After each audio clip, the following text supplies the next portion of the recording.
Bismillahirrahmanirrahim. Assalamualaikum warahmatullahi wabarakatuh. Kami dari kelompok 5 akan menjelaskan mengenai materi model pembelajaran role-playing. Saya, Ilma Nafia, akan menjelaskan pengertian dari role-playing. Role-playing merupakan berakting sesuai dengan peran yang telah ditentukan.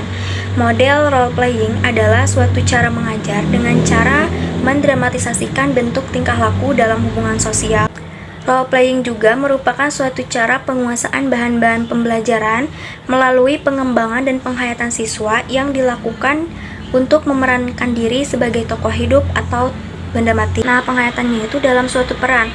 Role-playing ini memfokuskan bagaimana suatu peristiwa tersebut digambarkan dan bagaimana siswa dalam menghayati suatu perannya.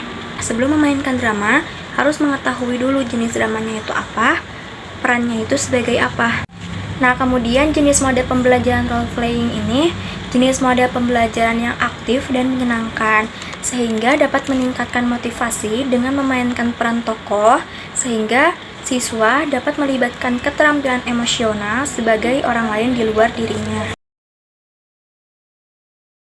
Selanjutnya, di sini saya akan menjelaskan mengenai tujuan mode pembelajaran role-playing. Role-playing dirancang untuk membantu guru dalam memberikan atau menyampaikan informasi pembelajaran terhadap siswa.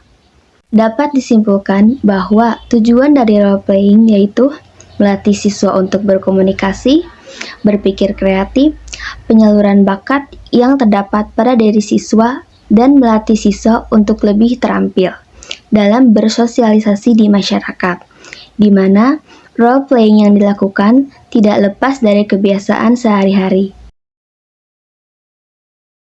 Langkah-langkah model role-playing agar proses pembelajaran dapat terorganisir dan lebih mudah diterapkan dalam model pembelajaran yang dilaksanakan, maka menggunakan langkah-langkah model role-playing. Langkah-langkah model role-playing sebagai berikut. 1. Memilih masalah. Guru mengemukakan masalah yang diangkat dari kehidupan dari peserta didik agar mereka merasakan dan terdorong untuk menyelesaikan.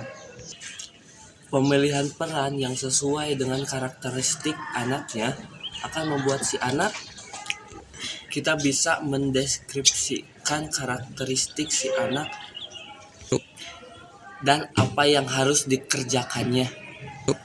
Menyusun tahap-tahap memberi peran. Hal ini guru dapat memilih peran untuk si anaknya. 4. Menyiapkan pengamat. Selain pemeran, guru juga harus menunjuk siswa sebagai pengamat. Yang kelima, pemeranan.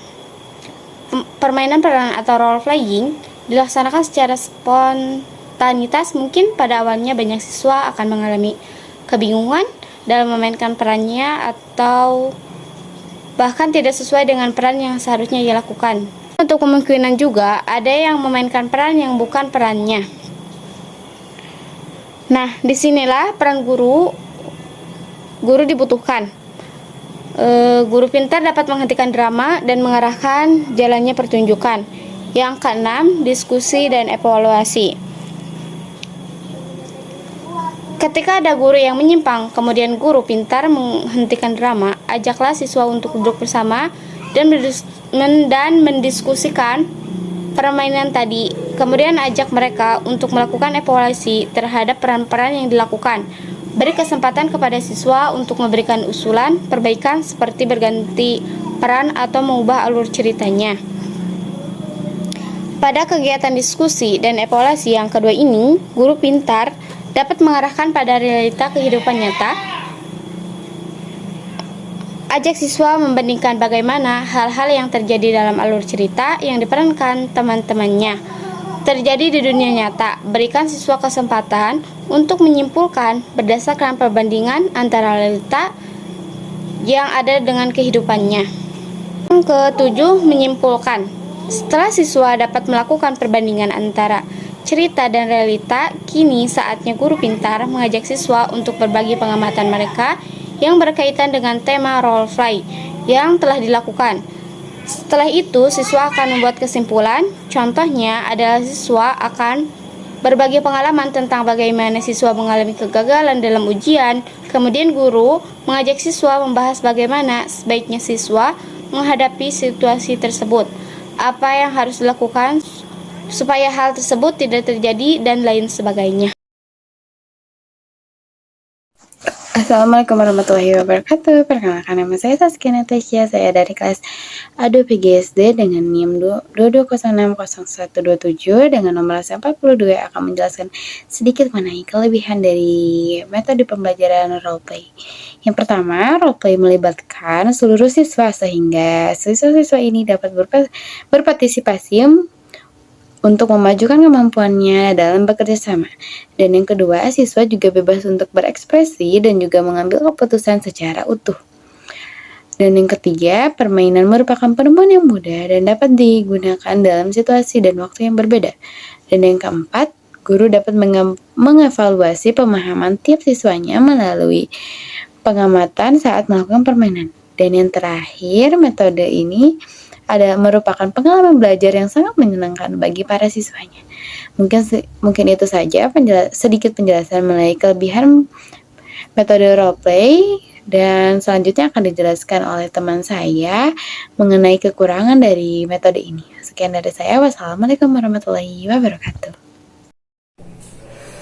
Baik teman-teman semua, di sini saya akan melanjutkan pembahasan mengenai kekurangan dari model pembelajaran role playing. Model pembelajaran role playing tentunya memiliki beberapa kekurangan. Di antaranya yang pertama, sebagian anak yang tidak ikut bermain menjadi kurang aktif. Dalam pembelajaran ini tentunya tidak akan melibatkan semua murid sebagai pemain, sehingga sebagian anak yang tidak ikut bermain peran akan menjadi kurang aktif karena mereka hanya akan menjadi penonton saja. Yang kedua yaitu banyak memakan waktu. Dalam proses pembelajaran role playing ini memiliki langkah-langkah yang cukup banyak. Mulai dari pemilihan pemeran, penyusunan dialog, dan juga latihan yang cukup memakan banyak waktu. Yang ketiga yaitu memerlukan tempat yang luas. Kita pasti mengetahui bahwa penampilan dari sebuah drama membutuhkan tempat yang luas agar pemain bisa leluasa dalam penampilan mereka. Dan yang terakhir yaitu yang keempat, kelas lain sering terganggu oleh suara pemain dan tepuk tangan penonton dan pengamat. Saat penampilan nanti tentunya suara yang dikeluarkan oleh pemain harus terdengar jelas oleh penonton, dan tepuk tangan dari pemain akan berpengaruh juga dan mengganggu kelas lain. Baik, selanjutnya saya akan memberikan contoh penerapan dari model pembelajaran role playing pada pelajaran PKN di SD. Penggunaan model pembelajaran role playing pada pelajaran PKN di SD dapat diterapkan pada materi keberagaman, di mana sekelompok anak dapat diperankan dalam keberagaman agama, suku, budaya yang ada di Indonesia, dan juga bentuk toleransi satu sama lain agar tidak terjadi perpecahan antar agama, suku, dan budaya. Dengan pemilihan peran dan penyusunan dialog yang dilakukan oleh guru, dan juga